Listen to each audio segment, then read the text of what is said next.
सुबह की रोशनी कमरे में दस्तक दे चुकी थी, लेकिन रावी उस भूरे लिफाफे को हाथ में थामे बैठी थी, जिसमें सिर्फ एक पंक्ति लिखी थी, वीर अब भी जिंदा है। उसने डायरी फिर से पलटनी शुरू करी। हर पन्ने में छुपे संकेत अब तारों की तरह जुड़ने लगे थे। कहीं वीर का जिक्र था, तो कहीं अदिति ने बस वो कहा था।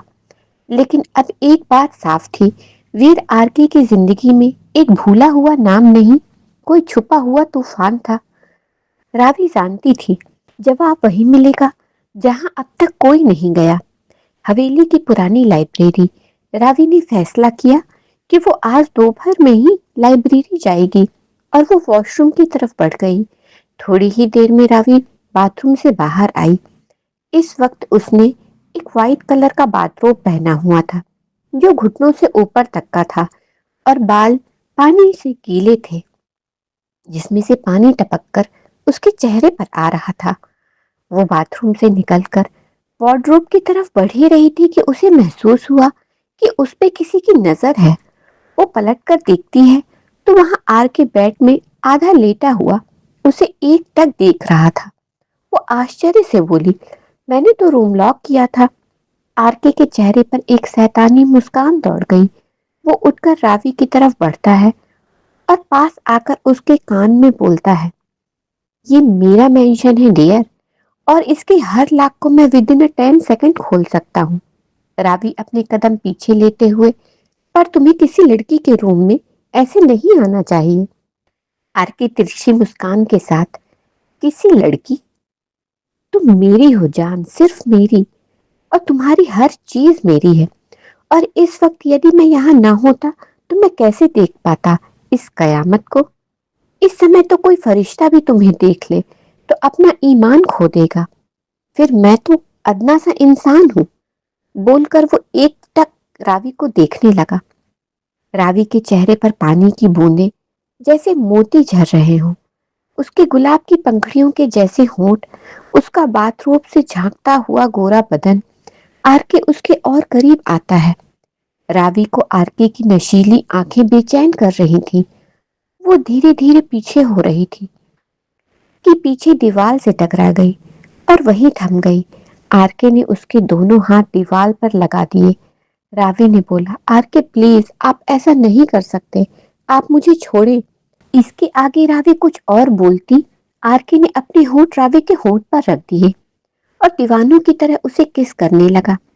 रावी ने अपने आप को छुड़ाने की कोशिश की, पर आरके की मजबूत पकड़ से वो छूट नहीं पाई। 5 मिनट तक किस करने के बाद आरके रावी के कंधों पर आ जाता है और वहां भी उसे किस करने लगता है, काटने लगता है, जिससे रावी की सिसकी निकल जाती है, जो आरके को मदहोश करने लगती है। वो धीरे से रावी के कंधों से होते हुए सामने गले में आ जाता है और फिर जैसे ही गले की थोड़ा नीचे किस करता है, वैसे ही रावी अपनी पूरी ताकत से उसे धक्का दे देती है, जिससे आरके होश में आता है। आरके रावी को देखकर बोलता है, अब इस तरह तुम मेरे सामने आओगी और कंट्रोल करने को बोलोगी तो कैसे होगा। रावी आंखों में आंसू लिए बोली, प्लीज यहाँ से जाओ और आइंदा दरवाजा लॉक हो तो अंदर मत आना। आरके रावी को देखकर बोला, ओके मैं जा रहा हूँ, मैं तो बस तुम्हें गुड मॉर्निंग करने आया था। और एक बात, आज रात हम साथ में डिनर करेंगे। बोलकर आरके चला जाता है। उसके जाने के बाद रावी वही दीवार में टिक कर बैठ जाती है और रोने लगती है। फिर कोई डोर नॉक करता है तो पूछती है, कौन है। बाहर से सर्वेंट की आवाज आती है, मैम ब्रेकफास्ट रेडी है। रावी ब्रेकफास्ट रूम में लाने को बोलती है और उठकर रेडी हो जाती है। दोपहर को सबके सोने के वक्त वो चुपचाप सीढ़ियों से ऊपर गई।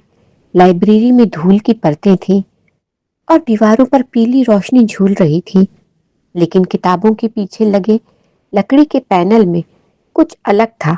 एक छोटा सा लॉक बॉक्स, अंदर एक पुराना टाइपराइट किया हुआ लेटर था, जिसे पढ़ते ही रावी के रोंगटे खड़े हो गए। वीर, अंडरवर्ल्ड का वो चेहरा जिसे मिटा दिया गया क्योंकि वो हद से ज्यादा जानता था। उसने अदिति से प्यार किया और आरके को अपना भाई माना, लेकिन मोहब्बत और वफा जब एक ही औरत में मिल जाए, तो किसी एक को मरना ही होता है। रावी के हाथ कांप रहे थे। मोहब्बत, भाईचारा और मौत तीनों एक ही कहानी में लिपटे हुए थे। शाम ढलने लगी थी। हवेली के गलियारों में सन्नाटा था। तभी कमरे में रखे लैंडलाइन फोन पर घंटी बजी। रावी डरते हुए, हेलो। एक धीमी मर्दाना आवाज, जैसी कोई जिंदा साया। आवाज, तुम वही लड़की हो ना जो अदिति की डायरी पढ़ रही है? रावी सक पकाकर, तुम कौन हो? आवाज, वो जिसने उसे खोया और अब तुम्हें बचा सकता है। मैं वीर हूं। फोन कट गया। रावी के हाथ कांपने लगे। क्या ये मजाक था या वाकई वीर जिंदा है? लेकिन कैसे और कहां? रात को हवेली की छत पर रावी अकेली खड़ी थी जब आर के अचानक उसके पीछे आया। उसका चेहरा शांत था, लेकिन उसकी आंखों में कुछ और ही चल रहा था। आर के, आजकल बहुत चुप रहने लगी हो। मेरी मौजूदगी अब डराती नहीं? रावी गहरी नजर से, शायद डर अब खत्म नहीं हुआ है, बस बदल गया है। तुम्हारे पास रहना अब कैद जैसा लगता है, मगर दूर जाना और भी ज्यादा खतरनाक। आर के, तुम किसे खोज रही हो रावी? अदिति के अतीत को या मेरे अंधेरे को? रावी, मैं सिर्फ सच जानना चाहती हूँ। वीर कौन था? वो क्यों मरा? और तुम इतने टूटे हुए क्यों हो आर के?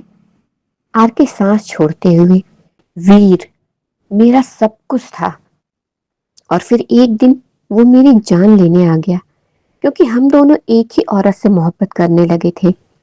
फर्क बस इतना था, मैं उसे बचाना चाहता था और वो उसे आजाद करना चाहता था।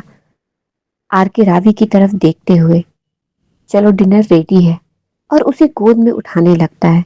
पर रावी सुबह की इंसिडेंट को याद कर थोड़ा रुकते हुए, आर के आप चलिए, मैं आती हूँ। आर के भी समझ जाता है और मुस्कुराकर, तुम्हें डर है मैं फिर न बहक जाऊं। रावी एक नजर आर के को देखती है, फिर नजर हटा लेती है। आर के एक गहरी सांस के साथ बोलता है, मैं बहक न जाऊं इसलिए तो तुम्हारा साथ मांगा है। फिर रावी का हाथ पकड़कर डिनर टेबल पर आता है। डिनर के बाद रावी अपने रूम में जाती है और पीछे से आर के भी। रावी बोली, आज घर नहीं जाना? आर के, नहीं, आज मुझे तुम्हारी जरूरत है, तुम्हारा साथ चाहिए। रावी को गोद में उठाकर उसे बेड में लिटा देता है और खुद उसके बगल में लेट जाता है। फिर रावी को अपनी बाहों में भरकर उसे किस करता है और सो जाता है। अगली सुबह हवेली के लॉन में एक अलग ही माहौल था। आरके ने रावी को नाश्ते के लिए बुलाया। टेबल पर सब कुछ करीने से सजा था, लेकिन दोनों के बीच बैठा तनाव उन खूबसूरत बर्तनों से कहीं ज्यादा भारी था। आरके, मैं जानता हूं तुम डायरी पढ़ चुकी हो। तुम्हारे सवाल जायज हैं, लेकिन जवाब दर्द देंगे। रावी, क्या तुम उन जख्मों को जानना चाहोगी जो आज भी रिश्ते हैं? रावी, अगर वो जख्म किसी और की मौत के कारण बने हैं तो हाँ, मैं जानना चाहती हूँ, चाहे वो तुम्हें कितना भी बर्बाद क्यों ना कर दे।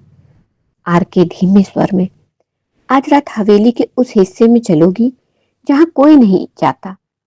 वहां मैं तुम्हें अपनी कहानी सुनाऊंगा, लेकिन बदले में। रावी, बदले में? आर के, बदले में मैं चाहूंगा कि तुम मेरी आंखों में झांको और खुद तय करो, क्या मैं वो शख्स हूं जिससे तुम नफरत करती हो, या वो जिससे एक दिन प्यार हो सकता है? और प्यार हो सकता है तो फिर मुझे अपने पास आने से रोकोगी नहीं?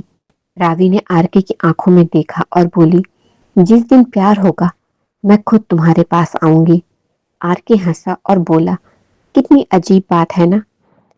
आरव खरबंदा, वो नाम जिससे पूरी दुनिया डरती है, जिसके एक इशारे पर कोई भी लड़की उसकी हो जाएगी। पैसा, रुतबा, शोहरत और दहशत सब है मेरे पास, पर वो नहीं जिसे मैं चाहता हूँ। रावी ने आरके को देखा और बोली, इन सब के बीच में वो एक इंसान अभी भी बाकी है, जिसमें इंसानियत है, इसके दिल में प्यार है। और यदि कभी मैं तुम्हारे पास आई तो उसी इंसान के लिए आऊंगी। आरके बस देखता रह जाता है। रात फिर से दस्तक देने लगी थी। पुरानी हवेली, दीवारों में सन्नाटा घुसपैठ करने लगा था। तभी रावी के कमरे की खिड़की में कोई लिफाफा उड़कर आ गिरा। उसने उठाया और बड़ी बेसब्री से ही उसे खोलकर पढ़ने लगी। मैं पास हूं, पर इस बार तुम्हें तय करना होगा, मुझे ढूंढोगी या उसी आग में जलोगी जिसमें अदिति जली।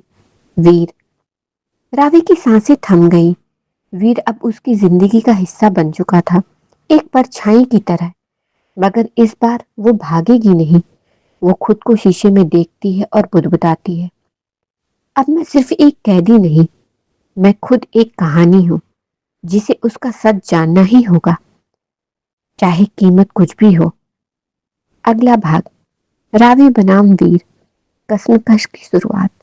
यदि कहानी पसंद आई हो तो प्लीज मेरा साथ दे, चैनल को सब्सक्राइब करें। Thank you.